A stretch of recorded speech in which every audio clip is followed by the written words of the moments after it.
Está começando agora o programa Arquibancada Caipira com Mário Casimiro, Rodrigo Seixas e Diego Pérez. Olá, está começando mais um programa Arquibancada Caipira e hoje vamos falar sobre o Amador do Estado, vamos falar sobre a Copa Paulista, a final da segunda divisão, que é a quarta, né, a famosa Bezinha, e muitos outros temas aí, né. Olá, Rodrigo, olá, Diego. Olá, Marão, vamos começar então pelo Amador do Estado, né, fase semifinais, tem o FAC jogando, tem o Bandeirante de Brodowski, quais são os... Os quatro classificados para as semifinais são o União Presidente Dutra de Guarulhos, que classificou depois de passar pelo Cravinhos, o Ferroviários, que passou pelo Arena de Mogi das Cruzes, o Bandeirante de Brodowski, que vai enfrentar na semifinal o Guarani de Assis, que passou pelo Vasco, né? São quatro times tradicionais, quatro times fortes aí da competição. Tem essa semifinal, acho que a semifinal mais emocionante que vai ter vai ser sobre do Ferroviários contra o União Presidente Dutra, que está muito bem no campeonato. Tem o atacante Tom, que jogou pelo Corinthians, pela base, o famoso Tom do Tom e Jerry, da base do Corinthians, que jogou pelo Flamengo de Guarulhos, por outros clubes. E é uma competição muito, muito, muito forte, né? Na última rodada, nas quartas de final, o Guarani classificou batendo o Vasco da Gama por 2-0. O Bandeirante de Brodowski classificou nas penalidades. Ele perdeu o primeiro jogo do Nacional da Vila Vivaldi lá em São Bernardo, e em casa ganhou de 1-0 e passou nos pênaltis. O Ferroviários já tinha vencido por 2-0 em Mogi das Cruzes no Arena, e no estádio Olímpio Rodrigues Siqueira venceu novamente por 2-0. E o União Presidente Dutra contra o Santa Rosa, time tradicional também do Amador do Estado, empataram 2 vezes por 1-1, e nas penalidades no estádio Cícero Miranda, o Presidente Dutra avançou para as semifinais. Dois confrontos fortes, mas eu acredito que esse confronto entre Ferroviários e União Presidente Dutra vai ser o mais emocionante, né? A competição ela começou com muito WO, né? Muito time que às vezes classifica com a competição, mas não tem necessariamente um time preparado para jogar a competição, né? Agora, conforme vai passando o campeonato, os times que ficam são os que têm melhor organização e que têm os melhores jogadores, né? Os jogos melhoram também. O Henrique Coelho, destaque para ele é artilheiro do campeonato, com 5 gols do Ferroviário. E eles vão fazer a semifinal, né? Tem tudo para ser bons jogos. A expectativa é que os times não sejam muito defensivos, até nem tem sido, os jogos têm tido bastante gols, né? Então os dois jogos são no sábado, dia 20, às 3 horas. A competição, né, o Campeonato Amador do Estado, organizado pela Federação, tem como tradição a organização, é sempre muito bem organizado. Esse ano destoou um pouco, né? Eu acho Totalmente. Que no começo do campeonato, até nas fases próximas aí, na terceira fase, ficou muito complicado, né? Muita ocorrência, muita coisa na súmula da arbitragem. Uma coisa que tem que ser criticada por esse campeonato esse ano é a quantidade de WOs, de jogos não completados por falta de ambulância, por falta de policiamento. Isso eu acho que estraga a competição. E a segunda competição mais antiga da Federação Paulista, é uma competição muito histórica. E eu acho triste chegar nessa situação. Por exemplo, o Guarani de Assis, que é o semifinalista, com exceção dos jogos agora do Guarani que tem, ele teve 3 jogos completos, ele chegou na semifinal, ele quase não jogou a competição, isso é lamentável. E o time está classificado para semifinais. Mas assim, por incompetência dos adversários, do Rosenboys, do Jalesense e tantos outros. Você acha que isso pode fazer diferença do time estar mais cansado ou num caso nem tanto? Eu acho que ele sai prejudicado aí porque, assim, pela pouca quantidade de jogos que teve, e vai enfrentar uma bucha, né, que é o Bandeirante. O Bandeirante é um clube tradicionalíssimo, vencedor do Amador do Estado de 2002, é um time muito tradicional. O ano passado tinha o Leandro Guerreiro, que passou pelo São Paulo, jogou pelo Corinthians nos anos 2000, e eu espero que vai ser um bom jogo, mas ele chega assim prejudicado por essa falta de jogos aí. Não teve testes, né? Chega sem bagagem pra semifinal. E você pega uma bucha como é o Bandeirantes, é um time complicadíssimo, né? E esse jogo do Ferroviários, eu acho assim, é um adversário complicado, ele é o Presidente Dutra, né? O Ferroviários, o time mais vencedor da competição, né? Tricampeão já do Campeonato Amador do Estado, mais o Presidente Dutra, que vem numa campanha, talvez dos times que no caso eu não conhecia, é o time que mais surpreende na competição. Ele não foi campeão da Liga de Guarulhos, como ele ficou o time de Guarulhos mais bem colocado da Copa Secap, por conta disso ele acabou classificando, sendo representante da Liga de Guarulhos de futebol. E nessa participação esse ano tem goleadas por 12 em cima do Pedra Branca de Itu. Então assim, é um time que está indo bem. classificou muito bem contra o Cravinhos, diga-se de passagem. O Cravinhos também é um clube que já foi profissional em 90, tirou, acabou classificando em casa, jogando no Antônio Soares de Oliveira, estádio do Flamengo de Guarulhos, não no Cícero Miranda. É um time que eu acho que está vindo muito bem, bem forte. Tem bons jogadores, tem o Zambia, tem o Tom, como a gente já citou. E eu acho que vai ser esse duelo da rodada, assim, entre Ferroviários e União Presidente Dutra. Vale lembrar, os dois jogos são mesmo dia 20, né, no sábado. Os dois confrontos, o primeiro, União Presidente Dutra joga em casa no Cícero Miranda contra o Ferroviários, às 15 horas.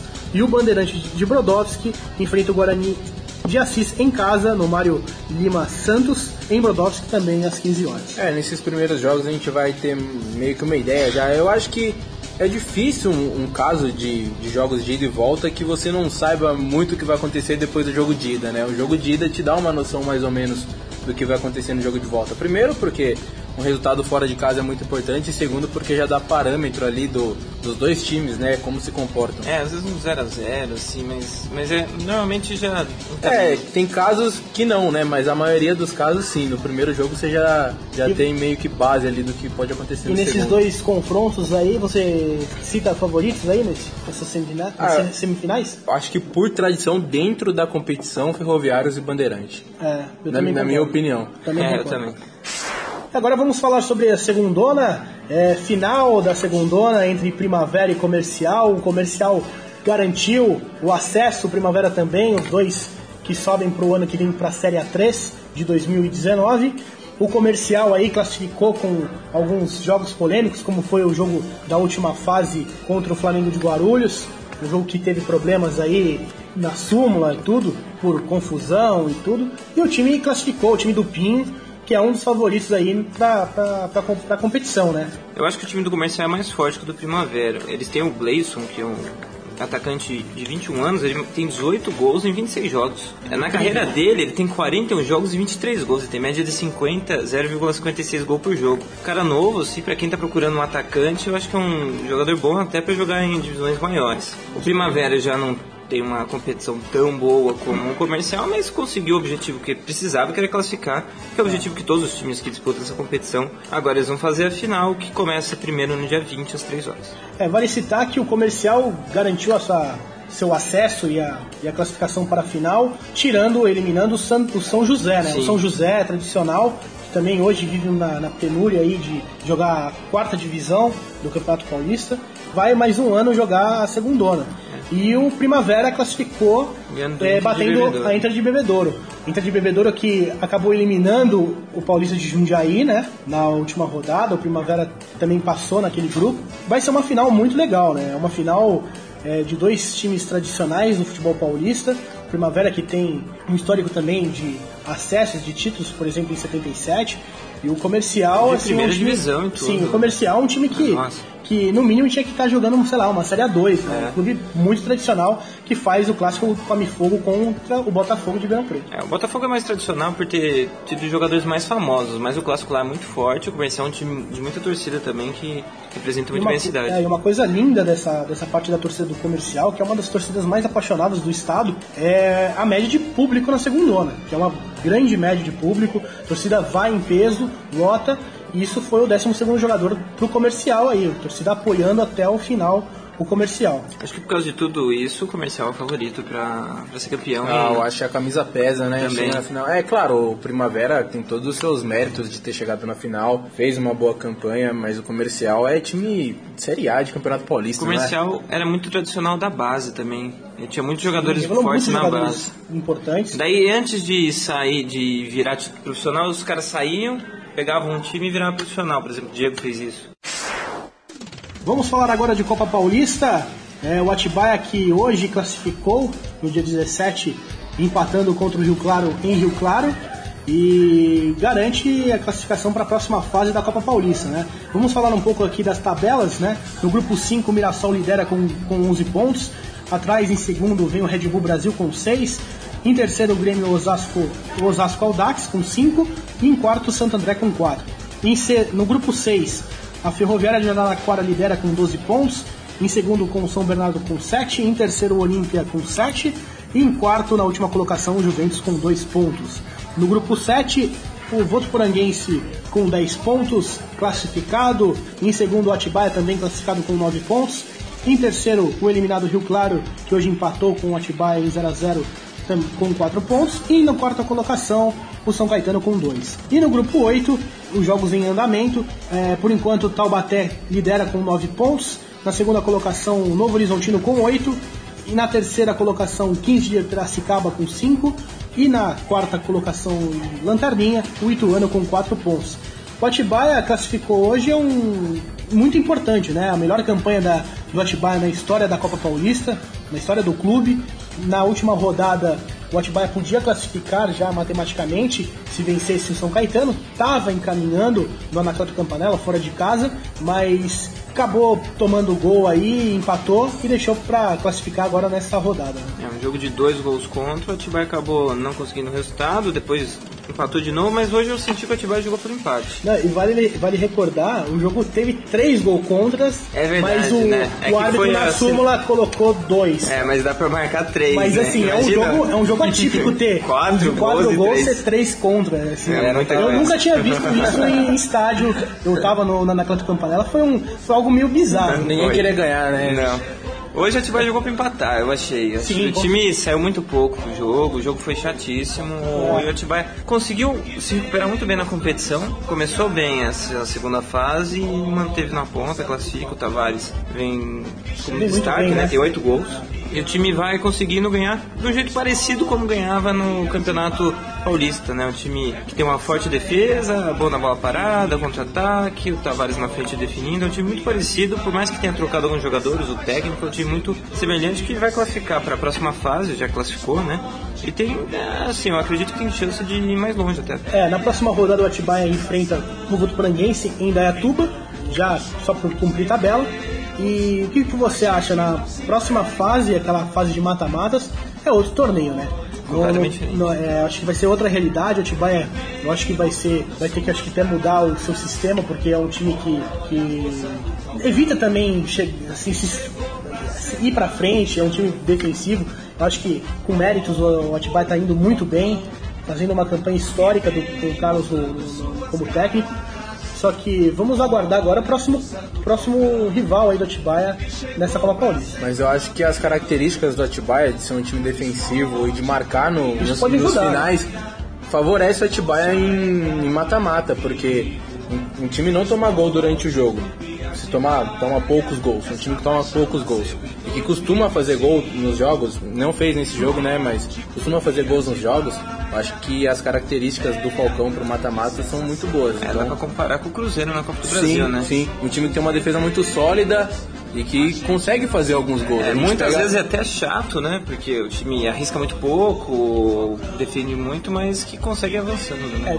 Dois times também que valem ser citados aqui, que estão fazendo campanhas incríveis, é a Ferroviária de Araraquara, que sempre é muito forte, muito tradicional, sempre vem para brigar por título quando fala de Copa Paulista, e o Mirassol no grupo 5, né? Que tem já classificado também. Já classificado, que está fazendo uma campanha muito boa. E eu acho que você tem que lembrar sobre a campanha que fez também no Campeonato Paulista.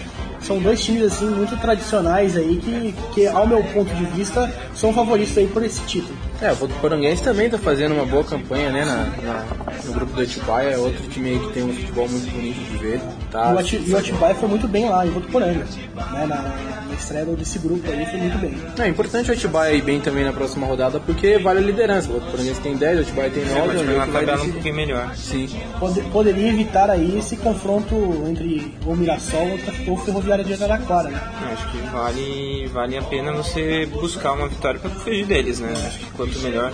E chegar na liderança. E que ano da Atibaia, né? Você tava falando um histórico e essa classificação, independente do que acontecer no mata-mata, é claro que a gente espera que o Atibaia vá bem, porque tá jogando bem, tem condições para ir mais longe, mas essa classificação coroou o belo ano que o Atibaia tá fazendo. Sem dúvidas é o melhor ano da história do clube. E tem uma coisa interessante nesse ano que é a questão do estádio. Sim. O estádio tem as obras paradas. Uma outra curiosidade é que o Primavera... Foram iniciadas? Não, isso Não foram e podem cair. Então, elas não podem ser... Tem uma liminar na justiça que impede que o estádio seja construído. Então, falam que existe um plano B pra fazer o presidente fala, né, o Alexandre? Que seria uma construção no Luiz Passador, estádio do Grêmio Atibaense, que foi casa do Grêmio Atibaense quando foi profissional nos anos 80. E, pra quem não sabe, o Grêmio Atibaense foi o último clube na carreira do Muricy Ramalho como jogador e o primeiro como técnico, né? Depois da volta dele do futebol mexicano do Puebla, ele veio jogar aqui no Grêmio Atibaense em 1988. E assim, seria uma opção boa pro Atibaia. Eu acho que assim, o Atibaia tem que correr atrás sobre a questão do estádio. Porque o campeonato começa daqui a pouco. O campeonato começa mais um acesso onde o Atibaia não vai jogar. Agora imagina uma coisa, o Atibaia volta para jogar a Série A3. Só que agora o Primavera também vai jogar a Série A3.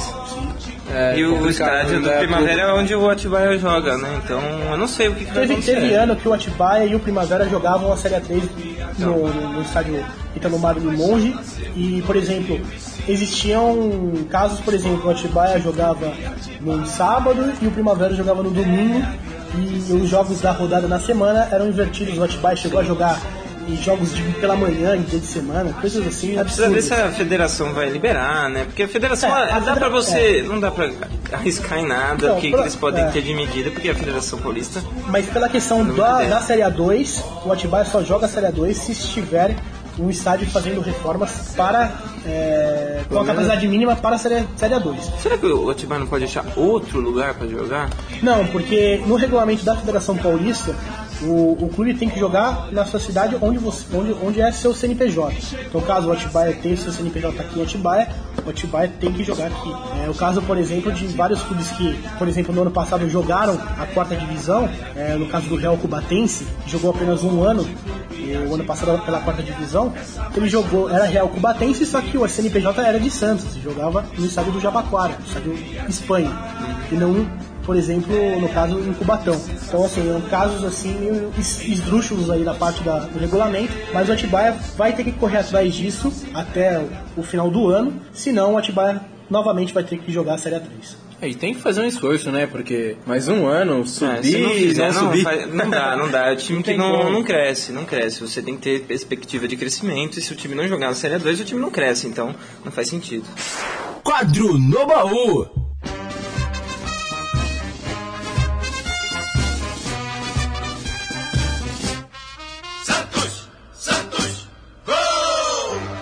No quadro No Baú de hoje a gente vai falar do jogo de volta do confronto histórico entre Benfica e Santos lá no Estádio da Luz em Lisboa, em Portugal.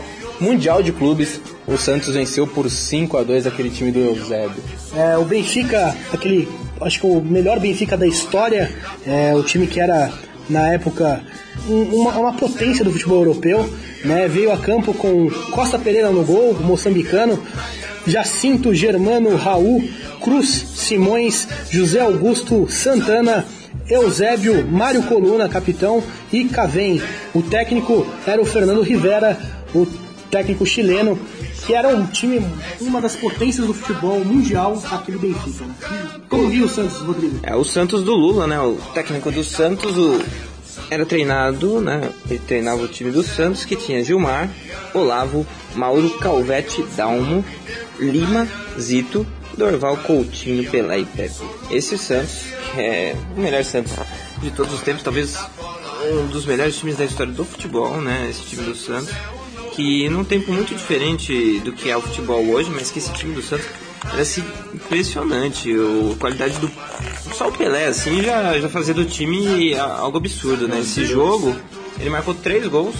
O Coutinho e o Pepe marcaram os outros gols do Santos, o Eusébio e o Santana marcaram os gols do Benfica, mas no finalzinho do jogo, o Santos fez 5-0 lá no Estádio da Luz. E esse jogo é considerado um dos jogos mais icônicos da história do futebol, né? O Santos teve essa façanha de ser campeão mundial em cima do Benfica no Estádio da Luz, fazendo 5 gols no primeiro tempo, né? E vale destacar que esse Benfica seria um Benfica histórico pela parte depois do técnico do Bela Gutmann, né? O técnico Bela Gutmann húngaro, que comandou esse prestigiado Benfica aí, que fez história no futebol europeu e no futebol mundial.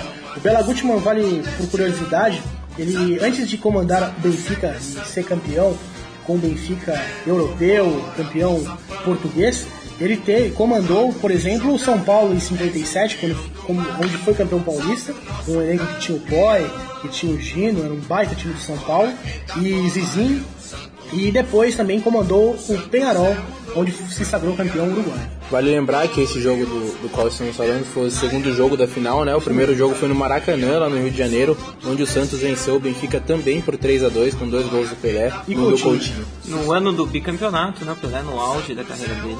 E seja o melhor ano da carreira dele, seja entre 60 e 63, assim, acho que é a melhor fase da carreira dele. A Copa dele não foi boa porque ele acabou machucando. E quem acabou garantindo a melhor colocação do Brasil, né? Levando o time até a final, foi o Garrincha. E o Amarildo acabou entrando no lugar dele. Mas esse time do Santos era talvez tão forte quanto aquela seleção. Porque o time, né? O time acaba jogando junto, então às vezes acaba jogando até melhor. E o Santos, que entrou pra história com todo esse time, todos esses Dorval, Coutinho, Pelé e Pepe, e os 2 gols do Benfica no estádio do Maracanã foram feitos pelo Santana também, que era um baita avançado aí do futebol português, e fazia dupla aí com o Benfica lá com o Eusébio lá na frente. Que confronto histórico, né? Pelé e Eusébio, dois dos maiores jogadores da história do futebol. Talvez em 66 o Eusébio deu troco. Portugal no Brasil na Copa de 66. Comandado pelo Otto Glória, brasileiro Otto Glória, que foi é um confronto meio contestado. Aqui no Brasil se fala muito da marcação em cima do Pelé, que foi um pouco desleal, mas se você vê o jogo em si no Hudson Park no ano de 66, o Brasil não jogou bem, né? E Portugal dominou a partida. Portugal ali, que é um time fantástico ali, comandado como um dos líderes era o Mário Coluna, que era o capitão, que também era capitão do Benfica. Era um baita time que chegou nas semifinais aí no Mundial de 66. E querendo ou não, isso faz parte do futebol também. É claro, a deslealdade a gente não gosta, mas faz parte do futebol. Você pega a final da Champions agora, o Sérgio Ramos tirou o Salah, faz parte do futebol, acontece. E o Otto é um dos melhores técnicos da história do Brasil? Cara, ele está entre um dos melhores técnicos da história. Não só ele fez história aqui no futebol brasileiro, mas no futebol português, assim, é uma coisa, algo incrível. Mesmo com a seleção portuguesa. No meu ponto de vista, é a melhor seleção portuguesa da história, aquele time de 66. Portugal ganhou agora uma Eurocopa em cima da França, mas outro contexto, é outra realidade, outros tempos. Mas, sem dúvida, a melhor geração do futebol português na história foi o dos anos 60. Eu pergunto por quê? É um técnico brasileiro com destaque na Europa e que não é muito lembrado se a gente for ver bem, né? Não. O Filipão fez algo parecido, né? Ele foi bem aqui no Brasil para depois ir lá para Portugal, mas acho que o Otto Glória era melhor. E tinha porque o Otto Glória tinha uma coisa diferente, que ele treinava o time de maneiras diferentes, ele tinha umas ideias diferentes de futebol. O sistema que ele aplicava nos anos 60 eram sistemas assim muito revolucionários para a época. Até um time que era muito ofensivo, mas sabia marcar e se segurar muito bem. Você pega os confrontos mesmo que Portugal teve naquela Copa de 66, por exemplo, a Coreia do Norte, que foi a maior sensação daquele torneio, eliminando a Itália e tudo, que também é a maior seleção da Coreia do Norte da história. A Itália não gosta de jogar com Coreia. Não gosta. Foi um dos melhores jogos daquele Mundial, foi a virada de Portugal em cima da Coreia do Norte. Chegamos ao final de mais um Arquibancada Caipira. Você pode acompanhar a gente no Facebook, estamos também no Correio de Atibaia e vamos deixar o link para você baixar o podcast para ouvir aonde você quiser. Tem sugestão de pauta, quer falar conosco? Envie uma mensagem para mim, Diego Pérez, ou para o Rodrigo e o Mário Casemiro. Até a próxima. Você ouviu o programa Arquibancada Caipira.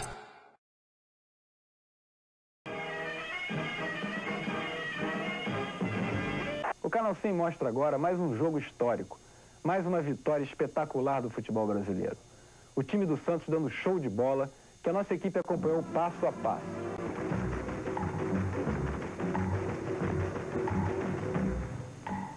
Afinal, grande espetáculo, Santos e Benfica.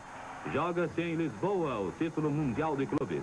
A equipe brasileira, com a vantagem de uma vitória obtida no Rio, bastava um empate para conquistar a taça. Ao Benfica, só a vitória interessava. Serão 90 minutos de um grande futebol. Olha o Santos já começando.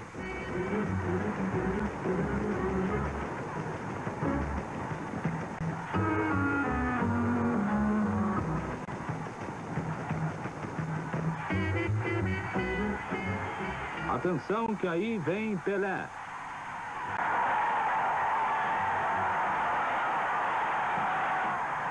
Era o primeiro gol santista numa entrada oportuna do rei do futebol. O Santos está encontrando o seu melhor jogo e Pelé exibindo a sua precisão, a sua magia, o seu feitiço.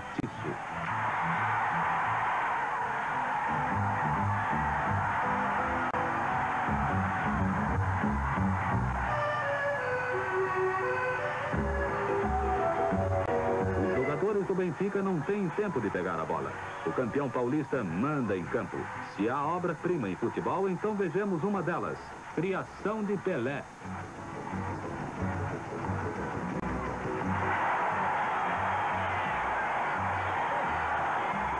Um gol espetacular.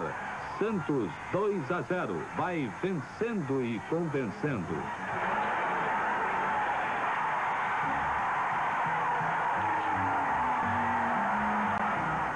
Aí vai o perigo que faz tremer a defesa contrária.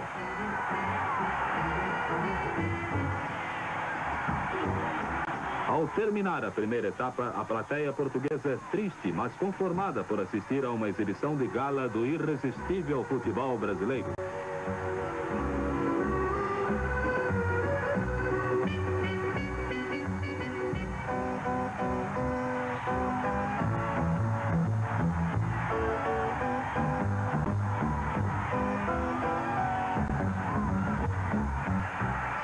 Extraordinária a exibição de Pelé, que dá um bolão de presente a Coutinho. É o terceiro gol do Santos. E para que possamos vê-lo em todo o desenrolar da jogada, repetimos a cena de outro ângulo.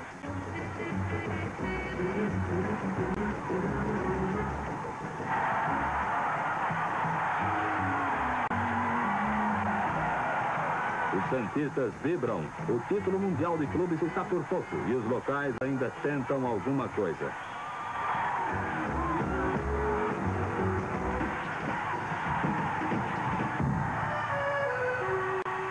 Pelé ainda reservava algumas surpresas para os milhares de espectadores. Um gol de placa para o Estádio da Luz.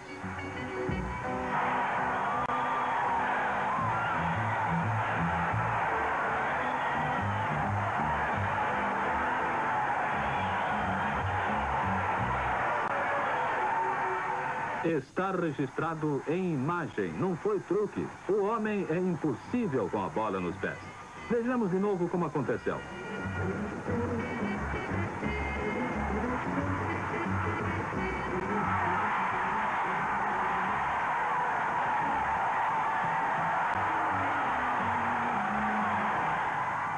Já dizia um jornalista inglês que os portugueses pensavam em vitória, esquecidos que Pelé vinha no avião do Santos.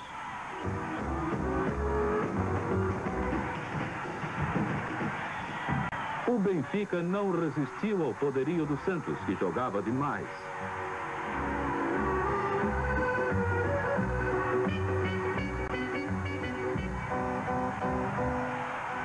No lance do quinto gol, o guardião português deu um presente a Pepe, que aproveitou.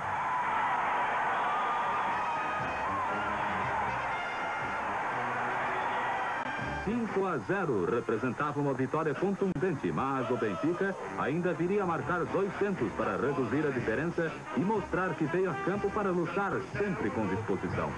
O Santos tinha ainda o que mostrar e Coutinho quase acerta outro.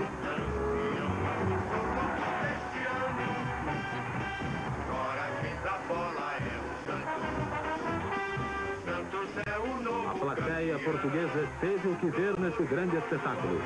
Viu o possível e o impossível.